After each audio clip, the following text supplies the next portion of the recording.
మీ business ఏదైనా మీ ఊర్లో promotion చేయాలంటే అది సుమన్ టీవీతోనే సాధ్యం. ఇప్పుడే సంప్రదించండి. భారత్ మాతాకి ఇంతే అవసరం ఉన్నాము. గిఫ్ట్ ఎవరు ఇస్తారు? ఎవరు గిఫ్ట్ ఇది? మోడీ గిఫ్టే కదా. మన మోడీ గారు ఎక్కడున్నారు? ఢిల్లీ లేడు, వేరే దేశం ఉన్నాడు. అక్కడికి నిలబడాలి భారత్ మాతాకి.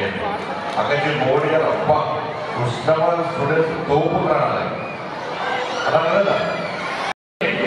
సైకిల్ ఇవ్వాలని చెప్పి ఒక సంకల్పం తీసుకొని దాన్ని ప్రారంభించడం కరీంనగర్లో అయిపోయింది, సిరిసిల్లలో అయిపోయింది, హుజరాబాద్లో అయిపోయింది. మనం హుజరాబాద్లో మనం ప్రారంభిస్తున్నాం. ఇది ఏంటంటే 10th చాలా ఇంపార్టెంట్. ఉదయం స్పెషల్ క్లాసెస్ ఉంటాయి, సాయంత్రం స్పెషల్ క్లాసెస్ ఉంటాయి. ఇలా గ్రామాల్లో ట్రాన్స్పోర్టేషన్ ఇబ్బంది ఉన్నది, మనం ఆటోలో వేసుకోక మనకు లేదు.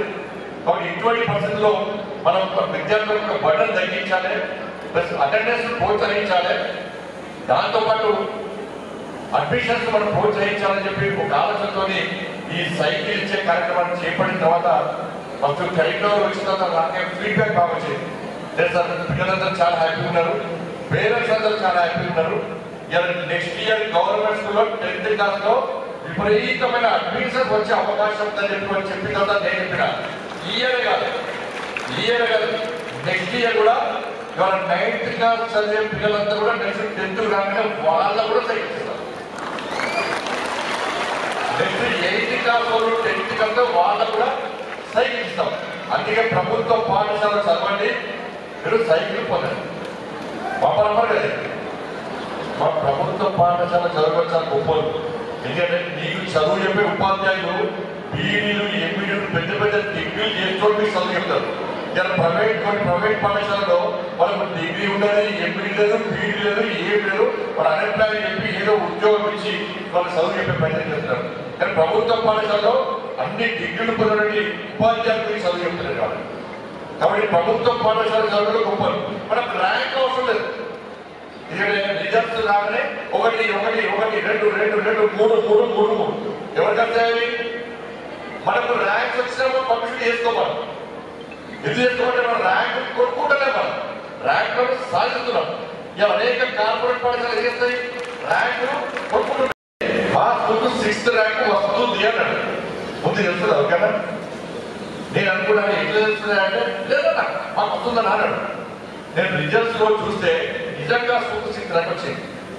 ఆ ర్యాంకు సాధించినట్ట, ర్యాంక్ కొన్నట్ట, సాధించినట్ట కొన్నట్ట. ఆ ర్యాంక్ మనకు అవసరమా? మన పాఠశాల ఉపాధ్యాయులు చేస్తారా? మీ పదార్థాలు కొనుక్కోమని చెప్తారా? ఎవరు కష్టపడి చదువుకోండి, ర్యాంకులు పొందాలి, మంచి భవిష్యత్తులో మనం మానే ఆదర్శం. వీళ్ళు ఆదర్శం మనకు. ఇలా మీ సిద్ధిపడి కనుక ఫస్ట్ వన్ గవర్నమెంట్ టీచర్ ఉండి ఆర్టీఓ వచ్చారు. కరీంనగర్ కూడా చాలా మంచి సేవలు అందించారు. చాలా మంచి సేవలు అందించి కష్టపడి పైకి వచ్చి ఇవాళ జిల్లా కలెక్టర్ సమాజానికి సేవలు చేస్తున్నారు. 1 లక్ష్యం వరకు నేను కలెక్టర్ కావాలి, సమాజానికి సేవ అనేది 1 లక్ష్యం వెళ్ళుకొని వాళ్ళ టీచర్ నుంచి ఆర్టీఓ నుంచి కలెక్టర్ స్థాయికి వచ్చినట్టే ఎంత గొప్ప ఆలోచన ఒకసారి తీసుకోండి. మన గరిమాగర్మ గారు ఫస్ట్ ఐపీఎస్ చేసిన వాళ్ళు, ఐపీఎస్ చేసిన ఐఏఎస్ కావాలనుకున్నాడు. కానీ ఐపీఎస్ అయ్యాడు. ఐపీఎస్ అంత మాత్రం తృప్తి చెందలేదు. నా లక్ష్యం ఏంటి? ఐఏఎస్ కావాలని చెప్పి కష్టపడి ఐపీఎస్ వస్తే కూడా మళ్ళీ కష్టపడి పనిచేసి మళ్ళీ గ్రూప్ రాసి మళ్ళీ ఐఏఎస్ అనేది ఆలోచిస్తారు. మీ సిపిఆర్ అంటే మీ సిపిఆర్ కూడా ఒక వెటరీ డాక్టర్ వేరే ఐపీఎస్ కావాలి. ఐపీఎస్ అయి నేను పోలీస్ అయి ఈ సమాజాన్ని సేవ అని చెప్పి ఈ ప్రజలు రక్షించాలనే ఉద్దేశంతో వారు కూడా వెటరీ డాక్టర్ అయి ఐపీఎస్ అయి మనం సిపిఐ ఉంటారు.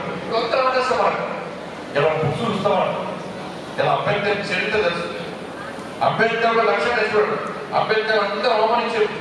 స్కూళ్ళకి రానియలే, గుళ్ళకి రానియలే, బుక్స్ కుట్టనియలే, స్కూల్లో సపరేట్ చేయలేరు, బట్టలు చదువుతామంటే బుక్స్ లో, ఫీజు కడతామంటే పైసలు.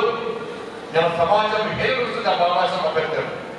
కానీ బాబాసాహెబ్ ఈ సమాజానికి ఉన్న నన్ను హేళన చేస్తున్న సమాజానికి గుణపాఠం చెప్పాలి, వాళ్ళ కళ్ళు తెలిపియాలి, నేనే వాళ్ళకు ఆదర్శం కావాలని చెప్పి 1 లక్ష్యం నేర్చుకొని ఇవాళ కష్టపడి చదివి ఎవరైతే హేళన చేసిరో వాళ్ళ కనువిప్పు కలిగే విధంగా భారతదేశానికి రాజ్యాంగాన్ని అందించినటువంటి ఒక గొప్ప మహనీయుడుగా, ఒక ఆదర్శమూర్తిగా మన ముందు బాబాసాహెబ్ అంబేద్కర్ అంటే వారిని మనం ఆదర్శం తీసుకోవాలి.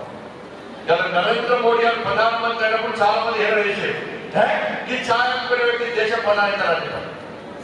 నరేంద్ర మోడీ గారు ఛాయ్ అమ్ముకునే వ్యక్తి, తన పేద కుటుంబం చేసిన వ్యక్తి, ఒక పంచాలంగా వచ్చినటువంటి వ్యక్తి, దేశానికి సేవ చేయాలి, ధర్మాన్ని రక్షించాలని చెప్పి ఒక లక్ష్యాన్ని ఎంచుకొని మన కష్టపడి పనిచేసి గుజరాత్ రాష్ట్ర ముఖ్యమంత్రి అయి మన దేశ ప్రధాని అయి ఒక సంకల్పం తీసుకొని ఈ దేశాన్ని యొక్క శక్తివంతమైన భారతదేశ నిర్మాణంగా తయారు చేయాలి, ప్రపంచంలో ప్రతి భారతీయుడు నేను భారతీయుని చెప్పి గంగా తిరిగే విధంగా మనం కష్టపడి పనిచేయాలని చెప్పి మన నరేంద్ర మోడీ గారు విషయం వీరు మనకు ఆదర్శం, వీరు మనకు ఆదర్శం. అందుకే మీరంతా కూడా నేను 10th చదవాలి అంటే లాస్ట్ అంటే మన లక్ష్యం చేరుకో, ఏదో లక్ష్యం మనం చదువుకునే. మన chief guest honourable minister Shri Bandi Sanjay గారు, అదేవిధంగా అడిషనల్ కలెక్టర్ శ్రీ గల్ప అగర్వాల్ గారు, డిఈఓ గారు, ఆర్డీ గారు, వేదిక రంజిన అఫీషియల్స్ అందరికీ, అదేవిధంగా చిల్డ్రన్ డియర్ చిల్డ్రన్ అక్కడ పేరెంట్స్కి, పత్రికా ప్రముఖులకి, అదేవిధంగా అందరికీ ఈ ప్రోగ్రామ్ చేస్తున్న అందరికీ కూడా నా యొక్క నమస్కారాలు, చిన్నారులకు నా యొక్క ఆశిస్తుంది. ముఖ్యంగా పిల్లలు అనగానే వాళ్ళకు ప్లెయిన్ పేపర్లు అంటారు. తెల్ల పేపర్ ఎలా ఉంటుంది, వాళ్ళకి రాగద్వేషాలు ఏముండవు, వాళ్ళ పాపం చాలా ప్లెయిన్గా మనం చూడాలి. ఈ ప్లెయిన్ పేపర్ని మనం దాన్ని ఏ కలర్ వేస్తామో, వాళ్ళకి ఎలాంటి గౌరవ సంస్కారాలు నేర్పిస్తామో, ఎలా వాళ్ళకు ఉన్నతంగా మనం అది విద్యాభ్యాసం నేర్పిస్తామో వాళ్ళు ఆ రకంగా వాళ్ళు జీవితంలో ఉన్న స్థానానికి వెళ్తారు.